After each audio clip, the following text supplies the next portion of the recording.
Why do so many people choose Dunkin' Donuts coffee? We use our own special blend of the world's finest coffee beans.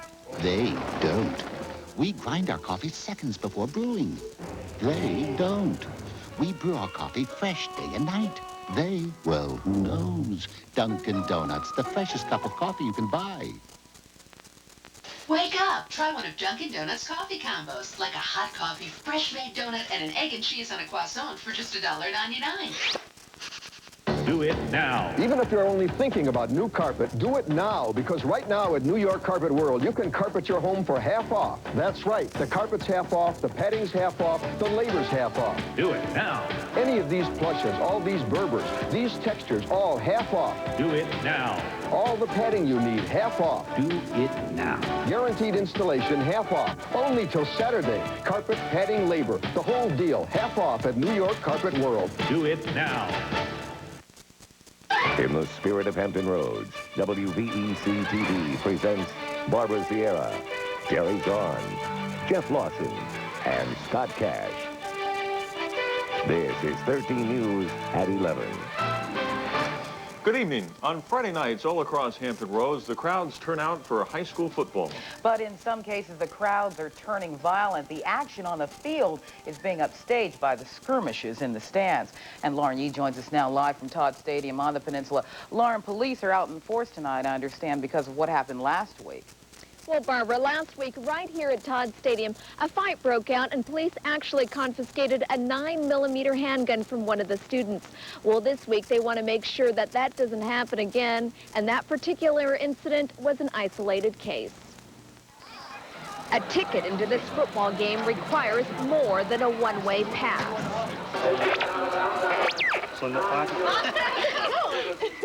At this gate, police stood armed with metal detectors, and they scanned everyone for guns, knives, and pagers. It's like a prison. The world's coming into a prison. I think it's a good idea. These juveniles nowadays, they'll carry anything on them. I think it's a good idea. Newport News thinks it's a good idea to add 4 officers to the football patrol. Tonight, 17 policemen were seen on every corner of the field, from above in the stands to below in the crowd to the bike patrol in the parking lot.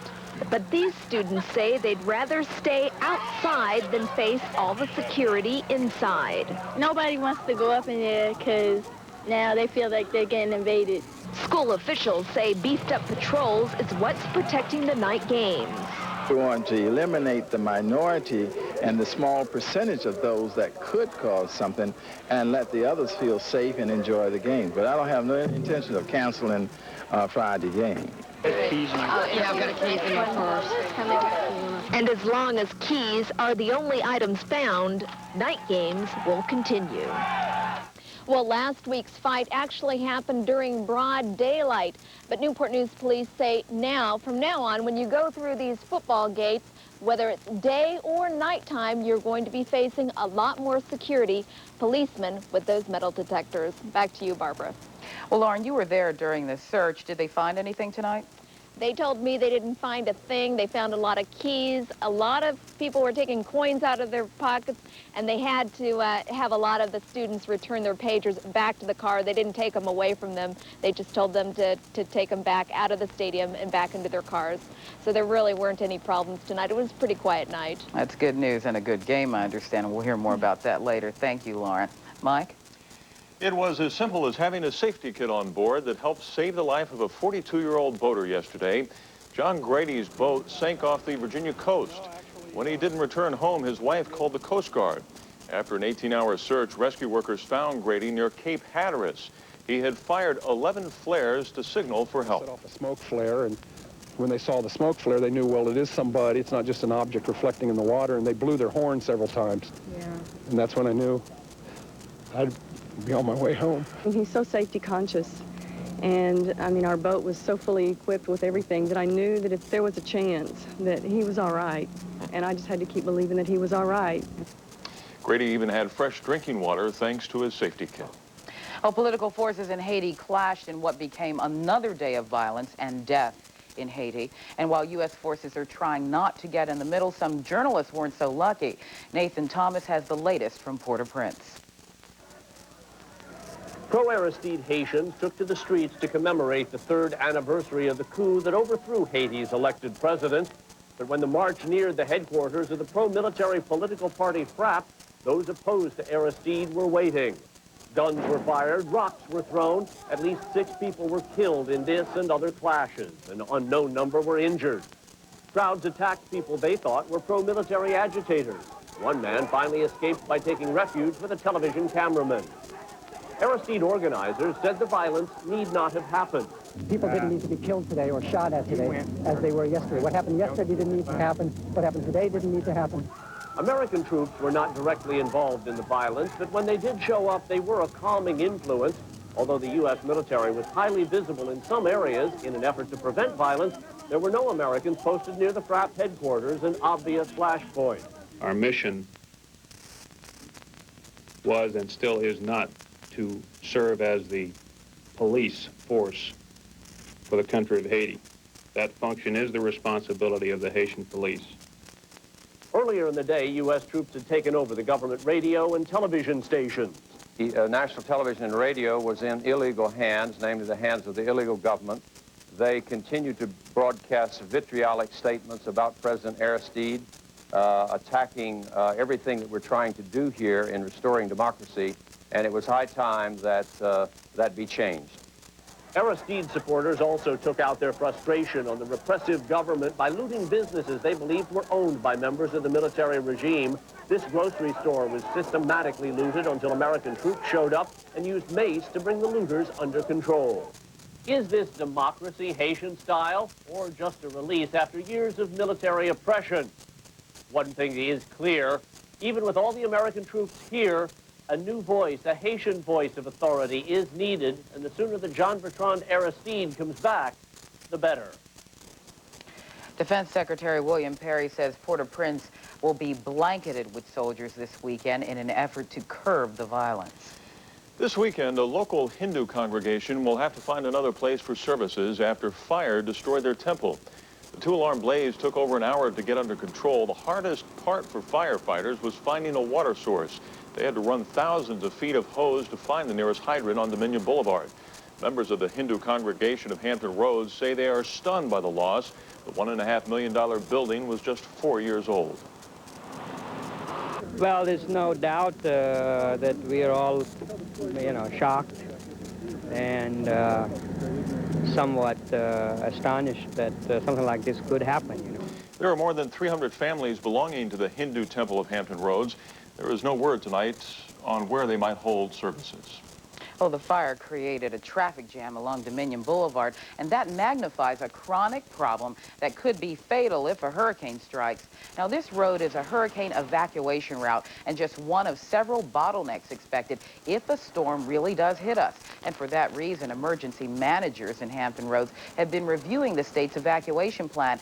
And even though it's only 3 months old, they've got some changes in mind. Let's not just put Band-Aids on something. Let's really fix it and make it something we can all live with and that we can plan for. Should a hurricane threaten Hampton Roads, local emergency managers want the state to open both sides of the interstate on the peninsula for a one-way evacuation toward Richmond. Virginia lawmakers have sent a strong message to would-be criminals. No longer can they expect to get out of prison early. The General Assembly today abolished parole and in the process gave Governor George Allen an important political victory. Mike Gooding reports. Governor George Allen delivered the goods. He promised to abolish what he called Virginia's liberal, lenient parole system, and with the General Assembly's help, he did just that. It was a system that was allowing these folks to be out in our neighborhoods and homes to commit more violent crimes against law-abiding citizens. We have restored the principles of honesty and accountability to our criminal justice system. And the reason that this got through was primarily because this is what the people of Virginia wanted. In a spirit of not always seen bipartisanship, Republicans and Democrats came together to pass the bill in both chambers by a combined 123-11 margin. If you look at what has been accomplished, I think that every member of the General Assembly ought to hold their head high when they go home. But members of the Legislative Black Caucus held out to the very end that this parole reform package won't solve the state's crime problems, and as a bloc, they voted no. I think if you're morally and ethically honest with the people of Virginia, you will tell them that this is only going to impact less than 5% of the crime.